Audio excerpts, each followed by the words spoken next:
When Charlie inherits his uncle's estate, it changes his life, which wasn't all great. He's got a volcano, money in the billions.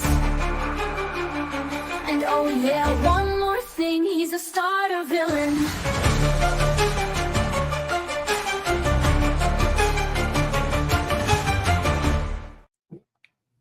Hello. Welcome to Literarily Wasted. This is it feels like it's been forever. It does. Why does it feel like it's been forever?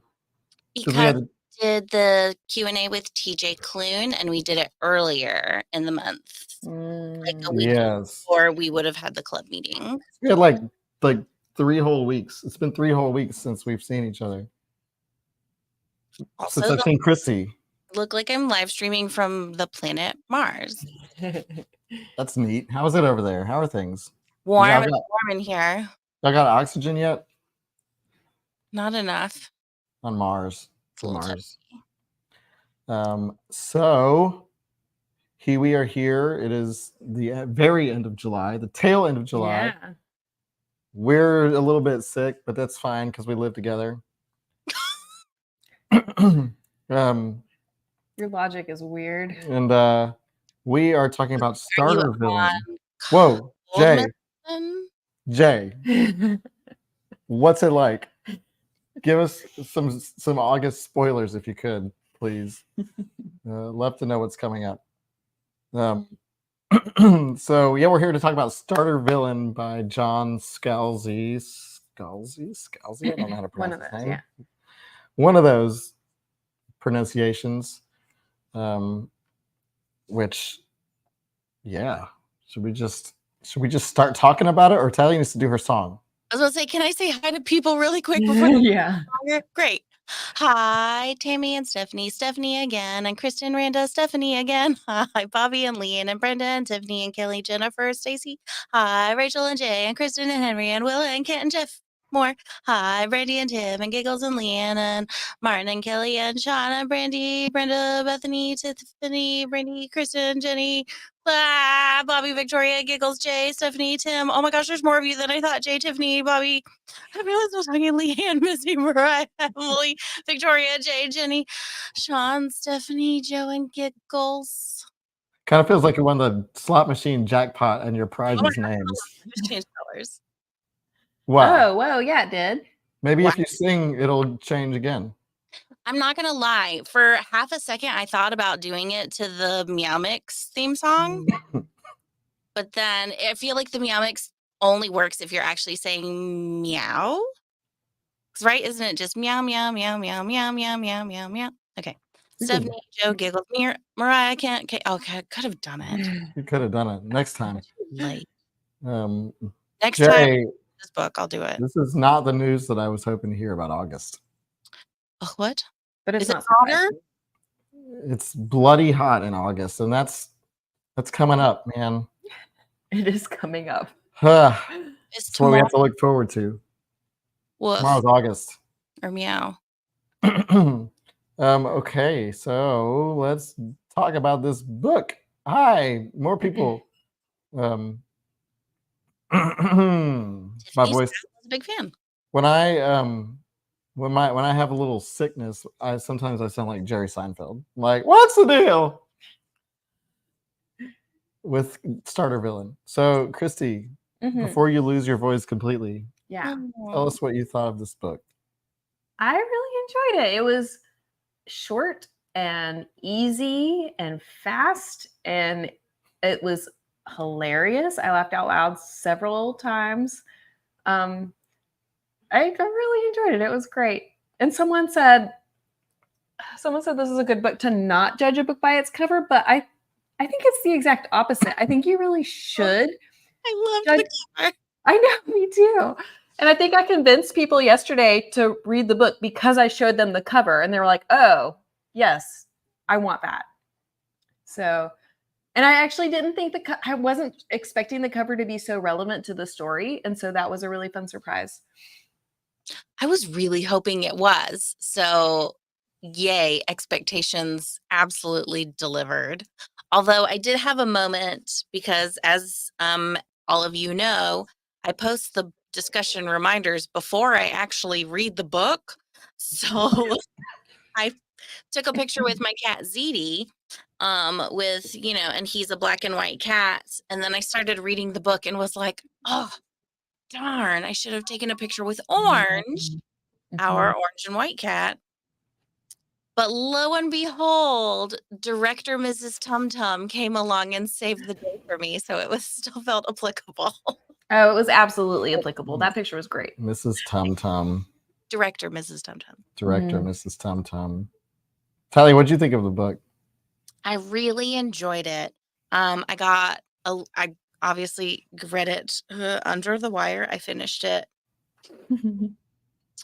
29 minutes ago, something like that.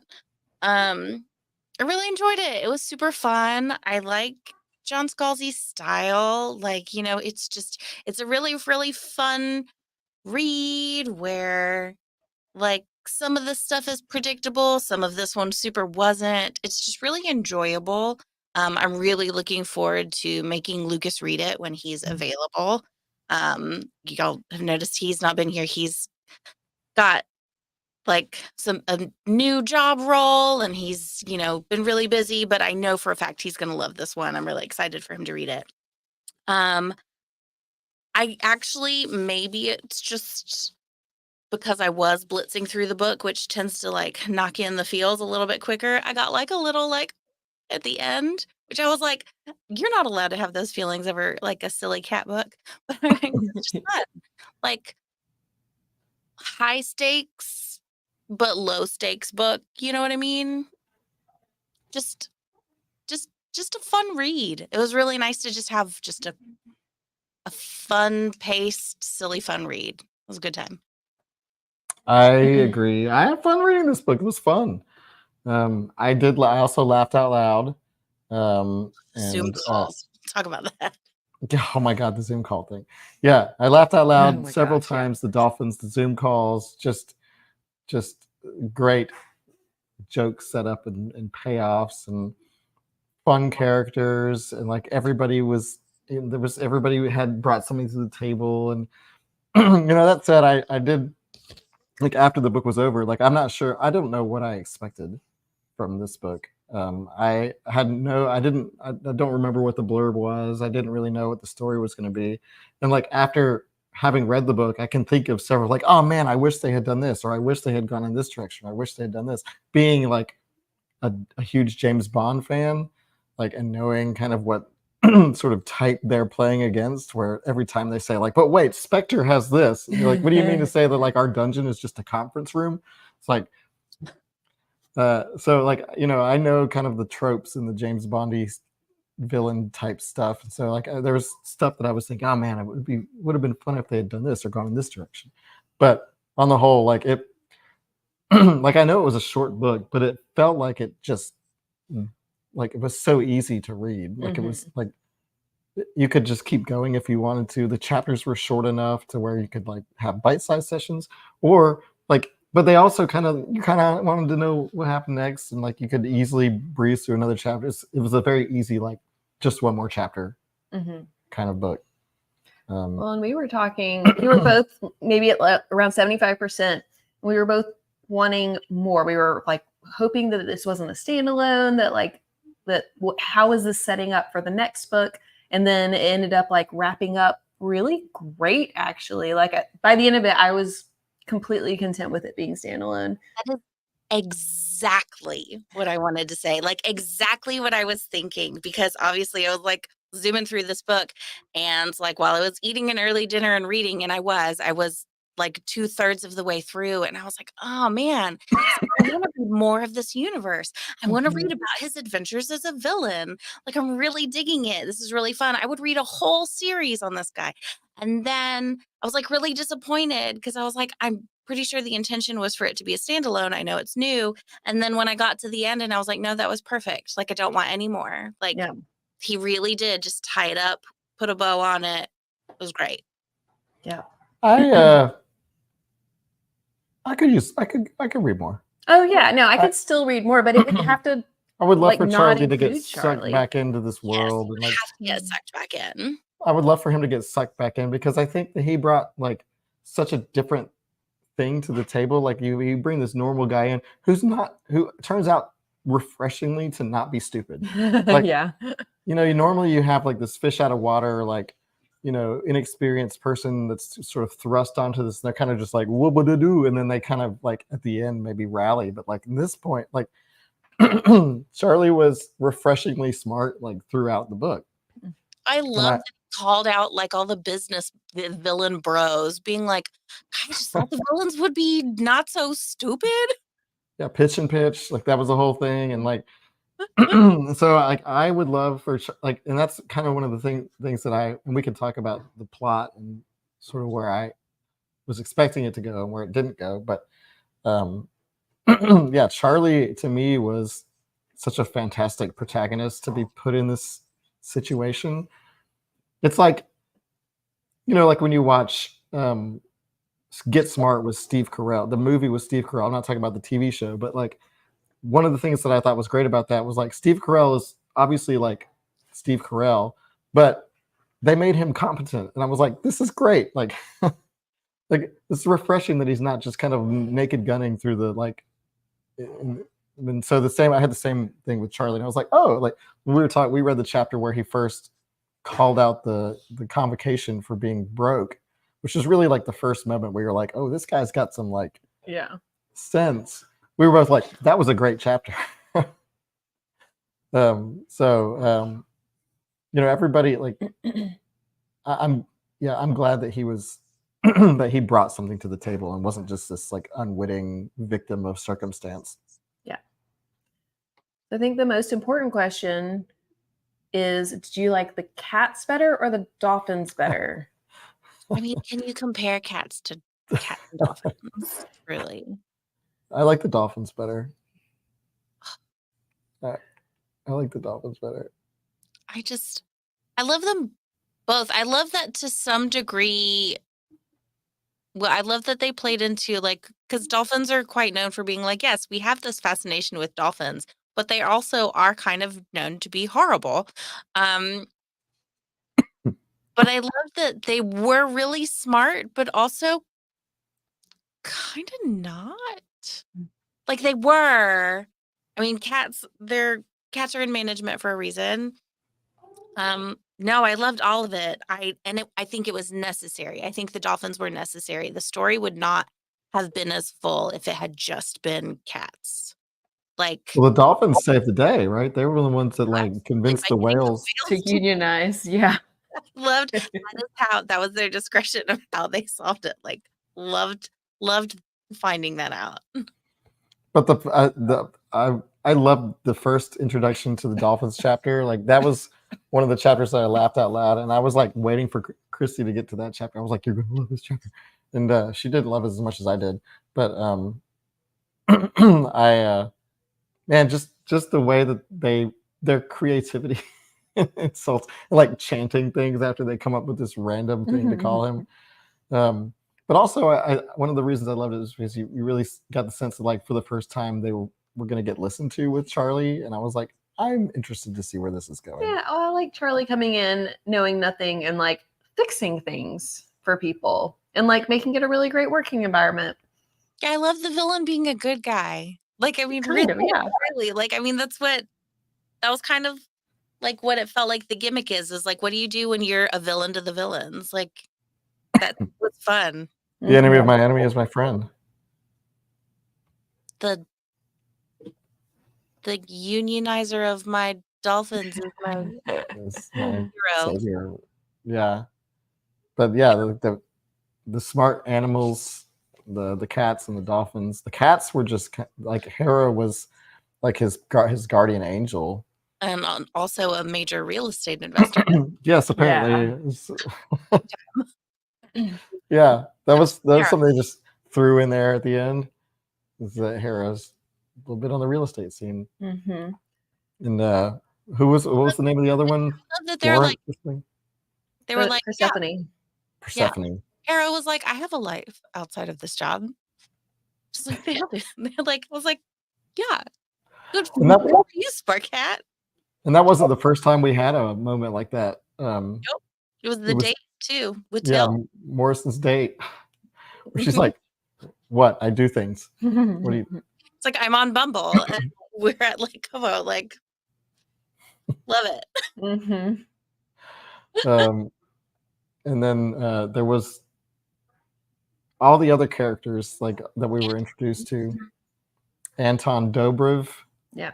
And the G guy, what's his name? I don't have it. Is that how you pronounce it? Because I was doing Dobrev in my head, like the actress.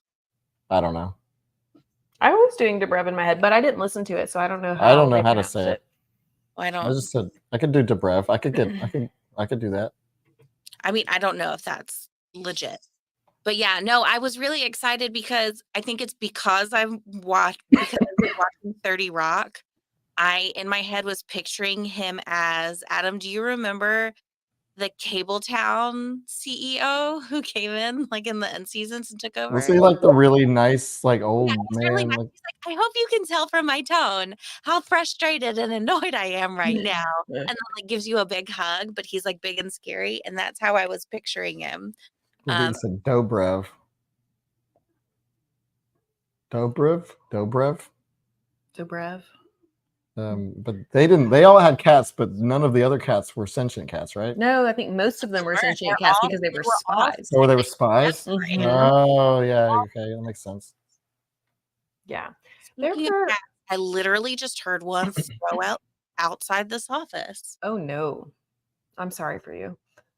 Oh no. She's throwing up right now. Which one is it? Let's take bets, everybody.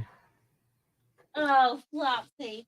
Flopsy. I was gonna guess who had Flopsy. Who had Flopsy on their Airball right outside the door. It's okay. It's on the ruggable. I'll wash it. There were some great scenes in this book that were just so fantastic. So we have like the dolphins unionizing. We have the laptop scene, which is the one that got me laughing out loud throughout the whole chapter. The Zoom call. The Zoom had me laughing the whole time. Absolutely. I love the Zoom call. It's just unmute. Kira's favorite was the reading the messages sent along with the flowers for the funeral. That was such a great introduction to like what he's getting into. I thought that was so smart and hilarious. Yeah, the whole funeral scene was great. Like everybody coming and using their different ways to check and see if he was actually dead. Yeah. Like who's here to check and see if he's actually dead? And like everybody's like, no. The stabber. What was his name? Tobias? I think so. The stabber. The only reason Anton had a normal cat was because he and Uncle were allies, so it was a sign of trust.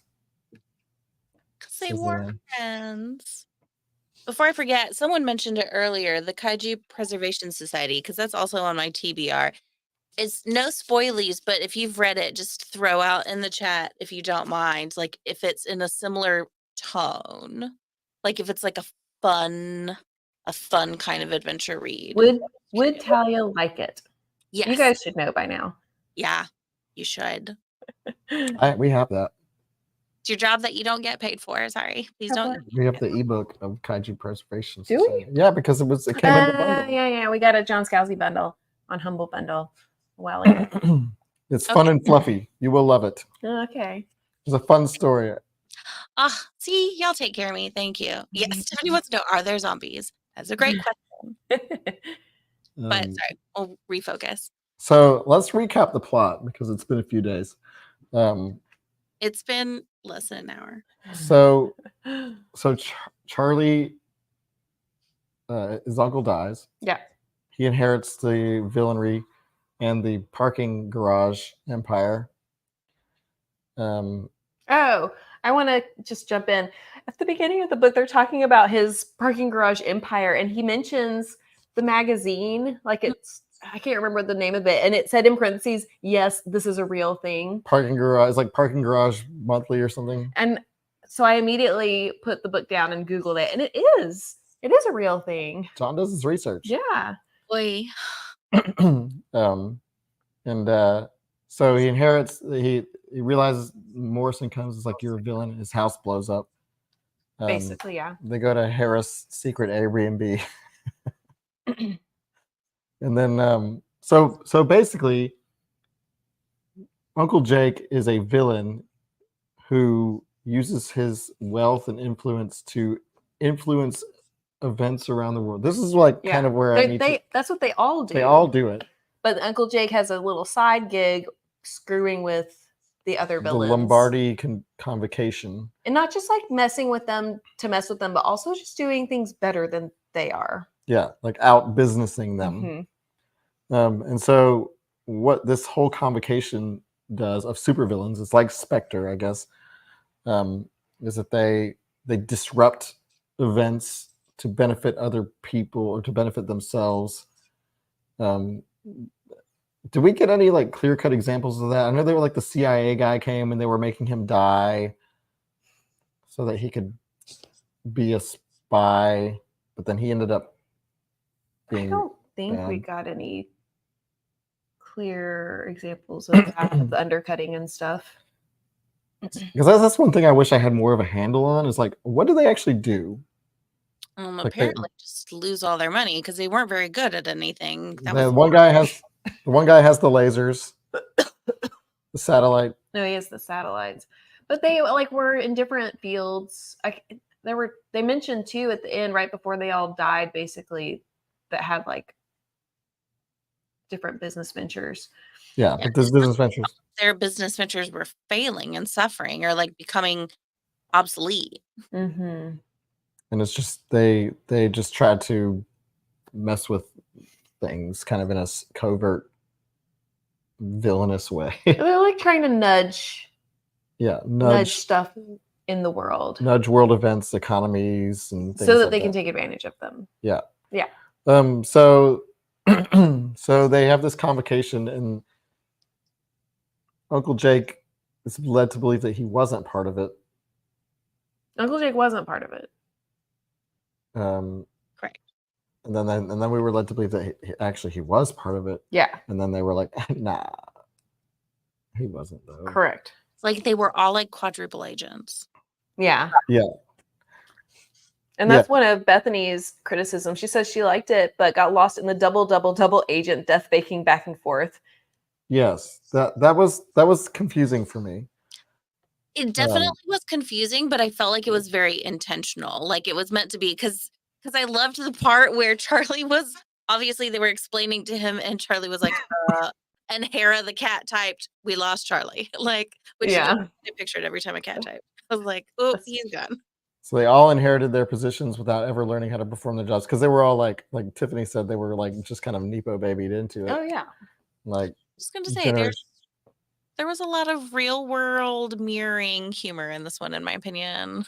It's like a lot of finger pointing, like, oh, aha. The nepo babies just inherited the stuff, and they just kind of meet, like, talk about stuff, and they have this secret meeting that's not really secret, but it's secret. And then the pitch and pitch, where they're trying to like basically scam these like go-getter business tech bros into like doing stuff for them, which I thought was hilarious. I thought the pitch and pitch was hilarious. The fact that they actually sit on a springboard. Well, and they don't even know it's coming. Get until launched the first one into happens. the lake if they suck. It's like America's Got Talent with actual stakes. That was great. Which I was wondering at all, isn't that the same? That's where they filmed one of the Star Wars prequels, right? I don't know. I don't know. They're on Lake Como? No idea. It's possible. I don't know if anybody read the acknowledgement, but he said he actually was inspired for the pitch and pitch by a video game where there was something similar, but a lot more deadly. In it. Yeah. Just the ridiculousness of the one guy who was like, your testicles as a service. It's like this is actually something that I can see like somebody saying that's like big tech bro. And yet he did not get pitched. He did. Because that's the one that Till Oh no. specifically was there It for. was the third one. It was the first two that didn't. Yeah. She wasn't even supposed to push the button. Yeah. Till pitched the dirt guy.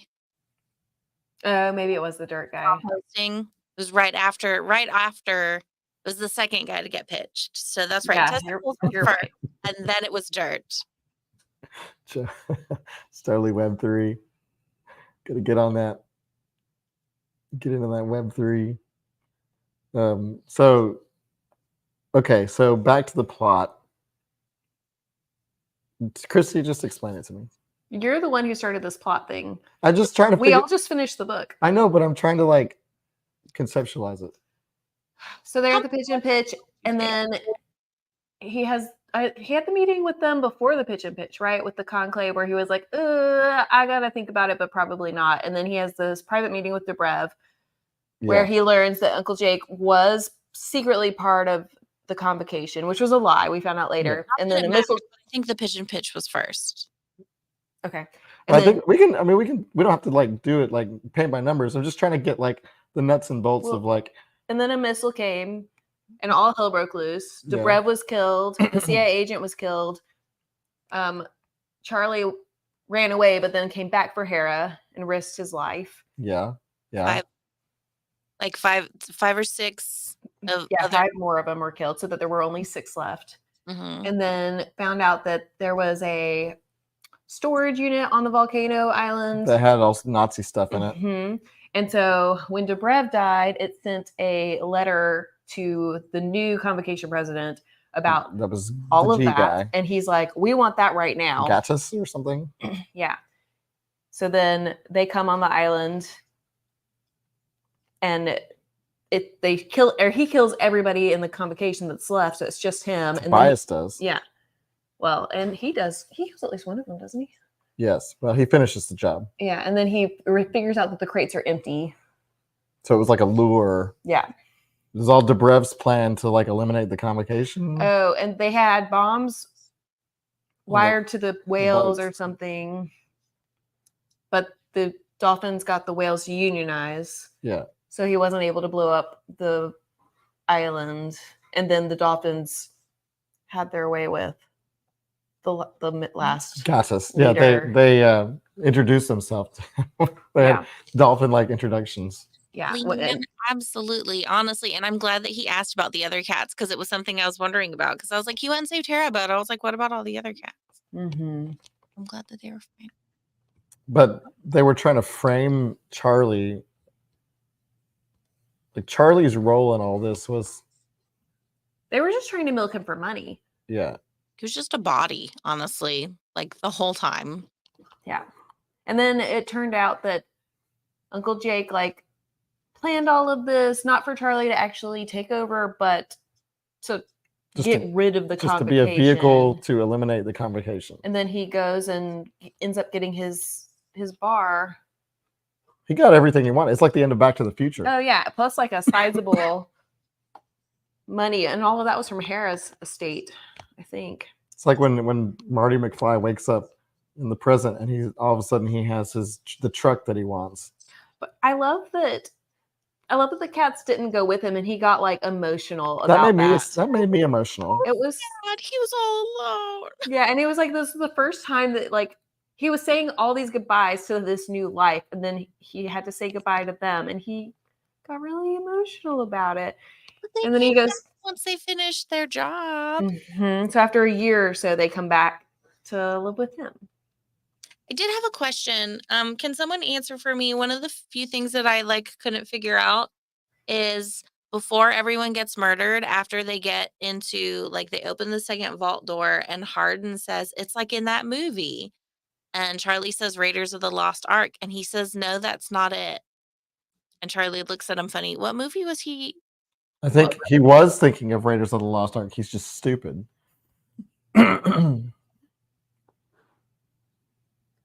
I think that's why Charlie looked at him funny, because it's like that movie, Raiders of the Lost Ark. No, that's not it. He's like, I was legitimately trying to think of every other movie where there's a scene like that, and there are some other ones. So I was just trying to figure it out. I think that guy was just dumb, and Charlie was like, "You're an idiot," basically, because he was thinking of Raiders of the Lost Ark. Top men. top men. It's Raiders of from the Raiders of the Lost Lost Ark. Ark. That honestly would work. What would? National Treasure. It could have been that one. Could Because they been have the National. same reveal. I mean, I want to believe that it was Raiders. See, I was just picturing, like, I was like, what other movie? I was like, what a movie with lots of crates. But the crates were empty. Yeah. They were empty. So I guess we can talk about that plot as it relates to people's expectations, because that's not the plot that I expected. Yeah, I didn't expect it to have so much to do with other supervillains. Same. I was expecting him to have to take part in one of these villainous activities and for him to have to play the role of the villain, and which I still think would be fun to see it. You know, John, if you're watching, if you want to write a sequel to this, I still think it would be fun to see Charlie play the role of what, you know, like a Hugo Drax or like a Stromberg or somebody from, you know, Ernst Blofeld from James Bond, like to be that and to have to like execute one of these like villainous plans to, like, you know, would hold the world ransom for $1 million or whatever. And like I was expecting more of that, and I wasn't expecting it to be sort of inside villainry, I guess, and to kind of stay there, because none of what they did was actually like villainous towards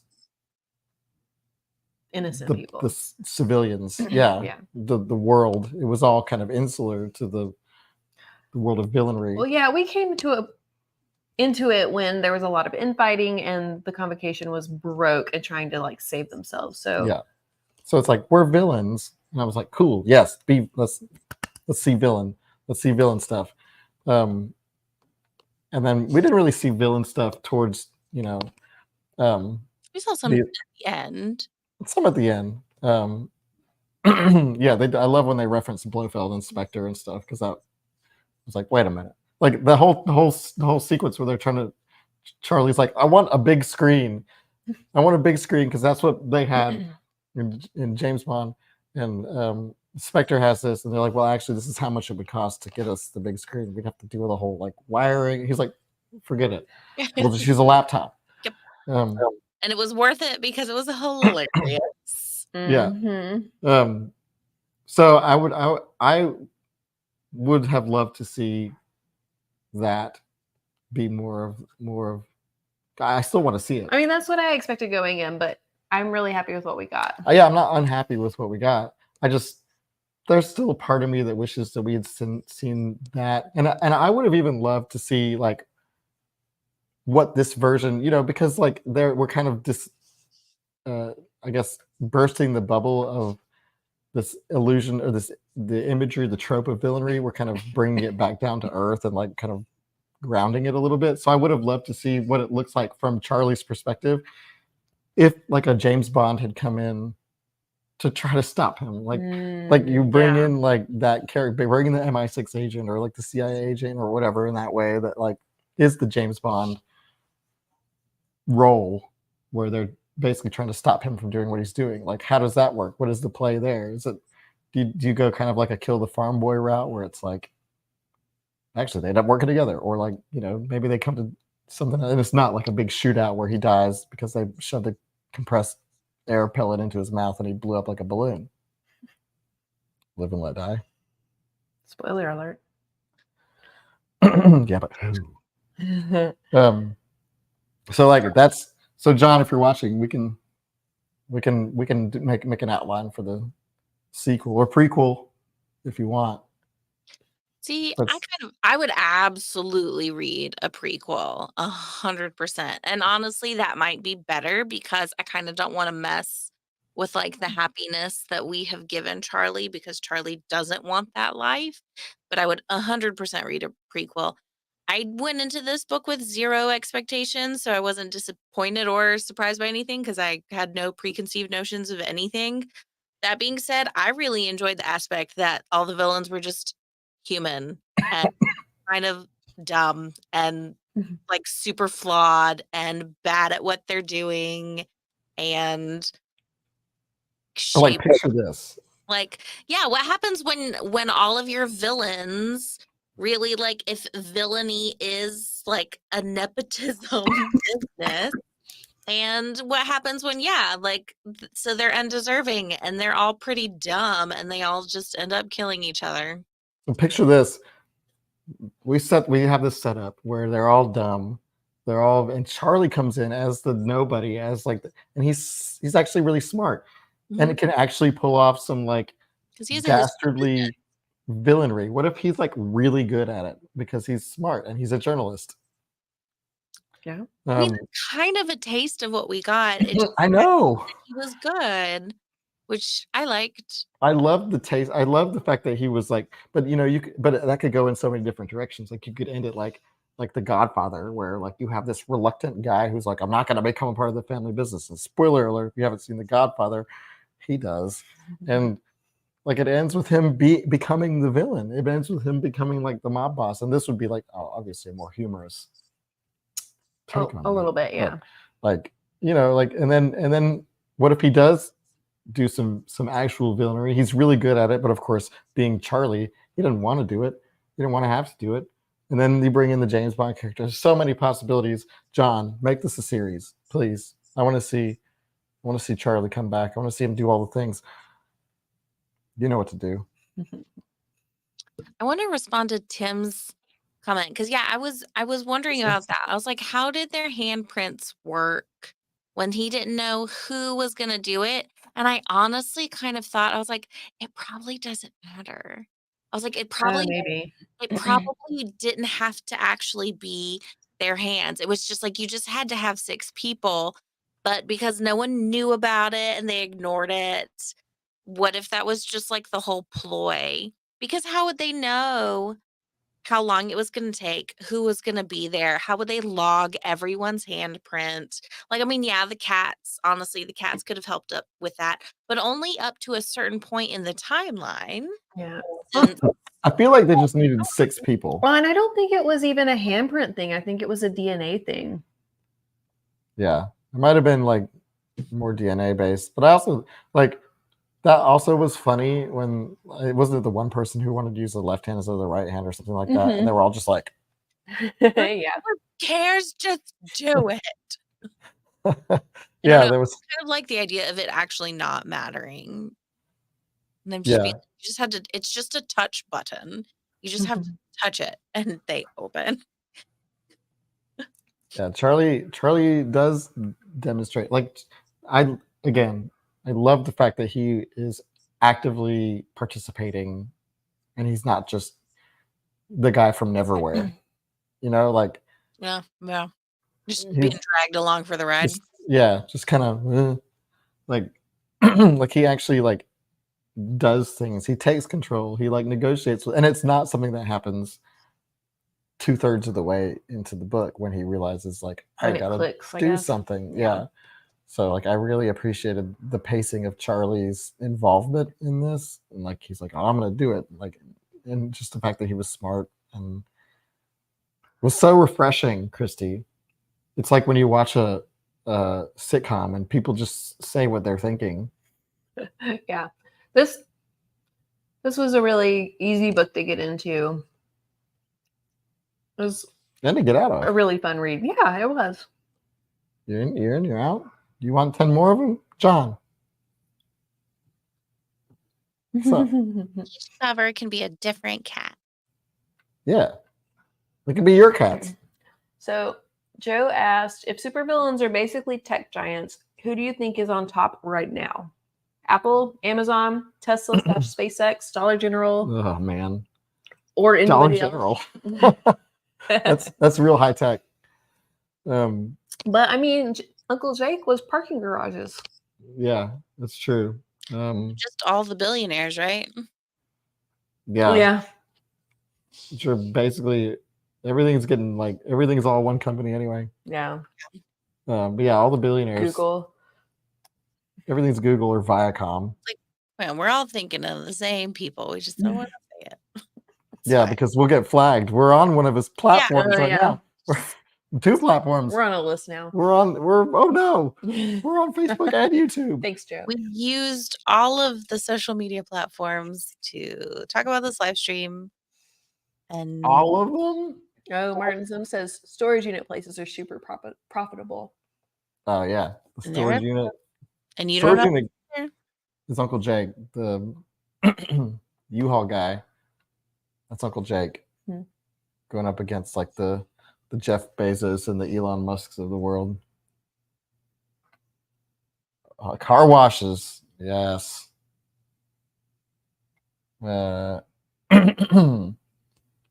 General. Bucky's. Bucky is nice. The Bucky's. You know, I would love to see a James Bond movie where the guy he goes up against is like, I run a lot of Bucky's. And now I'm gonna like See like a very threatening meeting, and then the guy coming into Beaver Nuggets. wearing the mascot suit and being like, Yeah. it's terrifying. To be fair, anyone in a mascot suit already makes me a little scared. Because you can't see their faces. And they don't blink. I don't know what's in there. What if it's 30 cats? Why do the mascots not blink? We have technology. But would it be creepier if they did? Would it be creepier if mascots had giant eyelids that went bomb? And then one time they look at you and they go, Ew. Like, and then the eyeballs go. What were we talking about? We were talking about who would be the villains in real life. That's right. Facebook. shh. Hey, Mark Zuckerberg, I see you. I see you. You want to be on a live stream? So our schedule kind of got out of whack last time because, we had TJ Clune. So we weren't able to do our book poll. We doing it now? Are we So- done talking about this book? I don't- Christy, are you done talking about this book? We kind of seem like we're winding down. No, we were talking about mascots. What else? There's probably other things to talk about. What do y'all want to talk about? You were doing the eye thing. I know. I got lost. We can continue talking about it and do the poll at the same time. Yeah, we can Well, I just need some time to upload the videos, Christy. I forgot to do it. Adam. So say what you were saying again. Oh, just that we haven't done the book poll yet For for September. September. So we're gonna do that today, and then we'll do the one for October at our club meeting in 2 weeks. Woo! So are you saying it's time to announce the September book poll options? No. Well, too late. I started the music. Okay, everybody, it's time for the September 24 book poll. Did you already say what this was? No. So the theme is not second chance book poll. It is third chance book poll. Third We are finally going to read one of these books. third chance book poll. Interesting. We are gonna. I don't know what any of these options are. I'm very intrigued to Oh hear. yeah, sorry, I What are we didn't. giving send a that to you. third chance. So the first third chance. No, I can't even.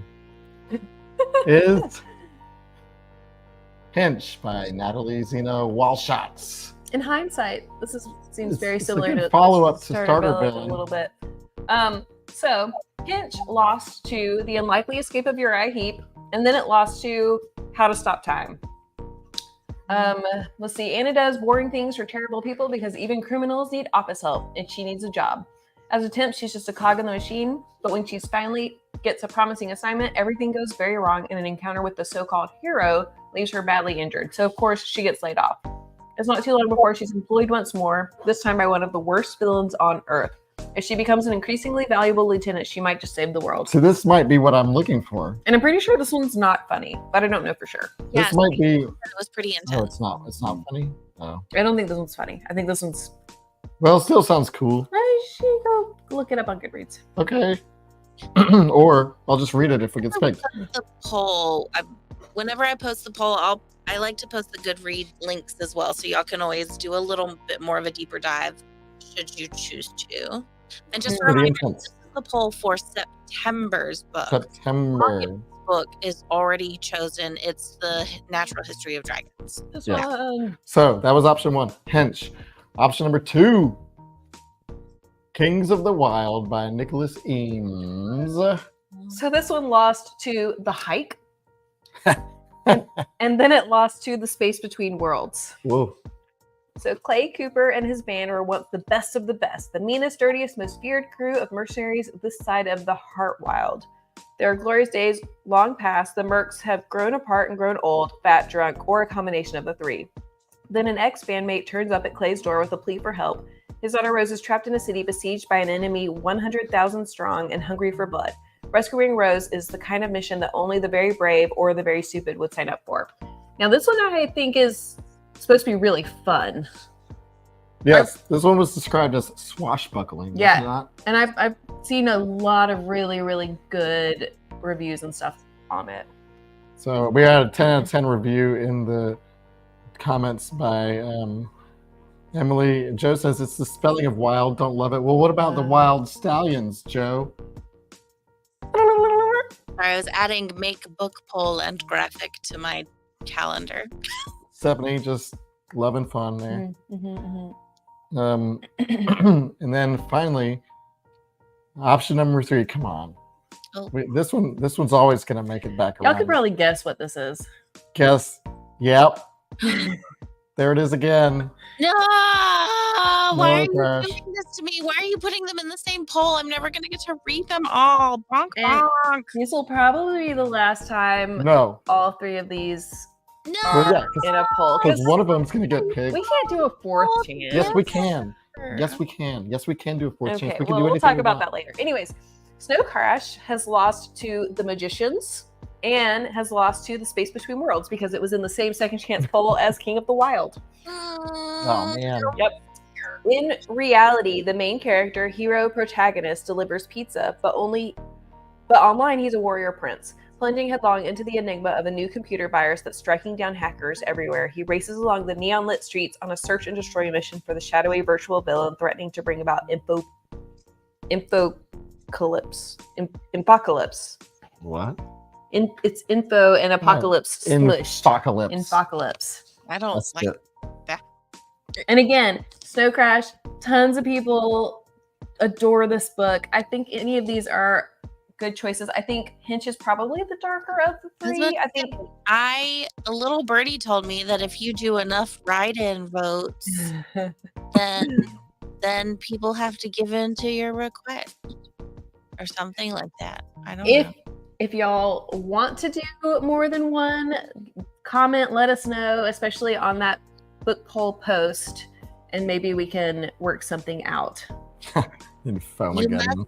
Speak. Remember, when we post the poll, it's not just a voting option. I realize now I'm like commandeering it. I'm not steering anyone into anything. I'm just saying, when you see the poll, you can vote, but also it's just a Facebook post. So if you want to comment as well, we read your feedback. Well, and like, we make the rules, and this is y'all's book club too, and so y'all get a say. So steer us if you want to. So we have Hench, Blink, blink, Kings blink, of the blink. Wild, Snow Crash. At least one of these books will get read by us, if not all of them.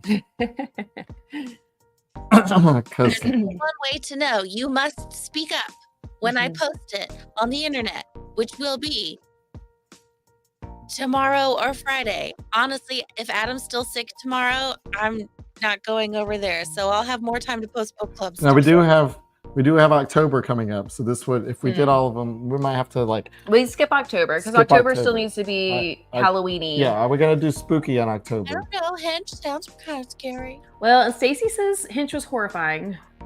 If it's So horrible, that counts as scary. Just a little shuffle. Just a little book shuffle. Yeah, we can do them in whatever order we want if y'all want to go that way. Yeah. Once again, it really is. We like listening to y'all. So Put them in a line with cat treats. Hmm. also, yes. Meow Mix for everyone. I will say, back to starter villain for a second. I did love Wait. What? He's taking the music off. Now. Okay. I did love that realization that Charlie had where it's like, oh my gosh, I have been feeding this sentient, like this incredibly smart, like wonderful cat Meow Mix. eggs. And then being like, I'm so sorry. Here's all of the fancy seafood.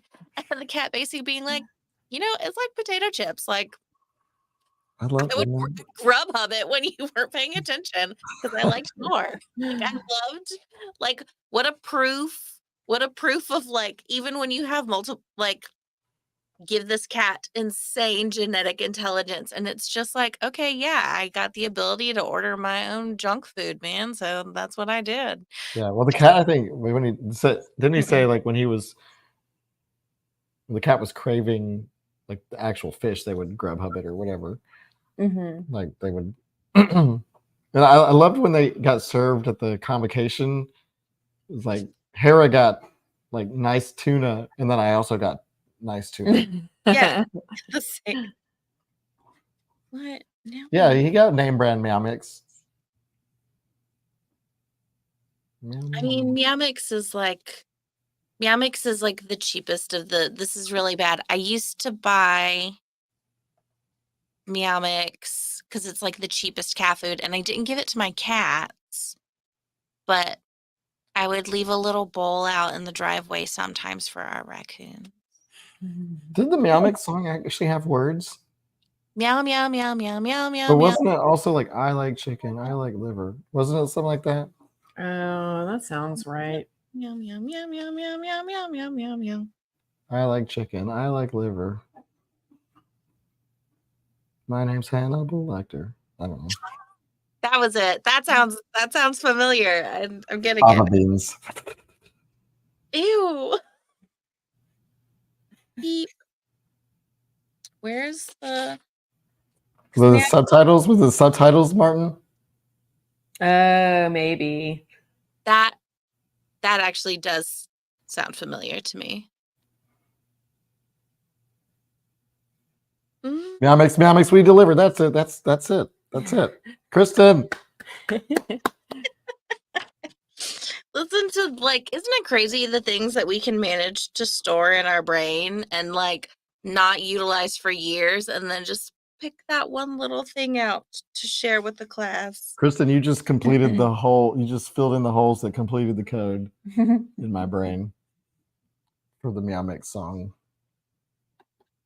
That feels good. I feel like I got it. It feels like I got it out. Like it just, you cleared the lines in Tetris and it just in my brain. Oh. Sorry to. So we wrapped up. We wrapped up Starter Villain. Are we wrapping it up? I think so. And I mean, I think it was a really just clear-cut book, and I think we all just had a lot of fun with it. And also, we're a little sick, so maybe not carrying a few minutes. But I will say this: it is a shorter story that I feel like you can really enjoy without having to dig into it too much. Yeah, and there's nothing wrong with that. Yeah. What was I going to say? Chicken butt. Something about us wrapping up? No, I don't know. Well, anyway, I was also going to say this. There's no information about this yet, but I will throw this out there. We have made contact with John Scalzi. There have been emails. We are in communication with him. To be clear, the emails so far have said, I'm kind of busy right now. Yeah. But they weren't no's. They weren't no. Yeah. No. So we have made contact and the door is open. So we are going to just see what happens. And that's all Adam. That's all we know so far. Out, yeah. So cross your fingers. We'll keep y'all updated when we get updated. And I guess we should do a store update. We're working on the store. Oh yeah, the shirt store still working on it. It's still a thing. So y'all need to yeah, go. so basically, John's saying that he's busy right now, but we're gonna. He told us when to follow up with him, so we're gonna follow up with him in a little bit, and then we'll keep you updated if we have any more to announce about that. But the door, yes, Emily, exactly. The door is open, and the shirt store is still under construction. We're this close to being done. There's just a few things that we need to finalize with our shirt store guy. Yeah, but like I think probably club meeting is a good goal. Let's don't hold us to it. Let's but pen that in. Let's just like goal. we'll like make that maybe our like self-imposed deadlines, and we'll just like we'll power through it because and also I'm gonna have to increase the number of books again on the Mario shirt design because fun fact, this Mario shirt, where did it go? This one where it says the book times 60, that every month I'm going to increase that number by 1, and it'll just whenever you order the shirt, it'll be whatever book we're on, whatever number. Now that's of books again the goal we've read. Please don't hold us to that, but so that's the intention. It already says 61 now because we've read In the Lives of Puppets, and I'm going to make it 62 because we've done. Wow, that is dedication. I love it. That is really. I just go into the Photoshop file and click, and then I know, still, I love it. And I can send it, but so it's still the long story short, it's still happening. What? Yes. We can make some literally wasted branded toilet seats, probably. Just whole toilets. I can look into that. I bet that's a thing. I bet we could print on a toilet seat. And you know what? I feel like now is probably a good time to maybe innovate the toilet. Like the toilets have been toilets for so long. That's true. I mean, now they claim to suck pool balls. Pool balls, which I don't think that's like we got toilets that were like, well, you can take 8 pool balls and flush them all in one time. Billiard balls, yeah. And you can flush them all at one time. I think they're exaggerating because we haven't actually tried. And I'm like, oh yeah. But literally wasted toilets, Joe. We'll talk about that. Seashells, pop sockets. Listen, we've got a lot of like pie in the sky ideas for the merch store. It'll evolve. See, that's why you got to say billiard because of Marianne, not because of you, but because of that thought. You could suck 8 poo balls. Hey, on that note, I think y'all need a hot toddy in bed. We'll show you the box to the toilet. It's got actual billiard balls on it. Oh, it actually does, yeah. Thank you, John Scalzi, for this hilarious good time. The book itself was like human meomics. Just I look forward to reading the sequel. Stuff. It's a good beach read. Yeah, if Lucas were here and if he somebody had to say it, I guarantee you he would have been like super fun beach read. Lucas, got to put him in there. Okay, everybody. Okay, everybody. Oh, it happened. Okay, everybody. We'll see you next time on Literally Wasted in August. Bye. Bye.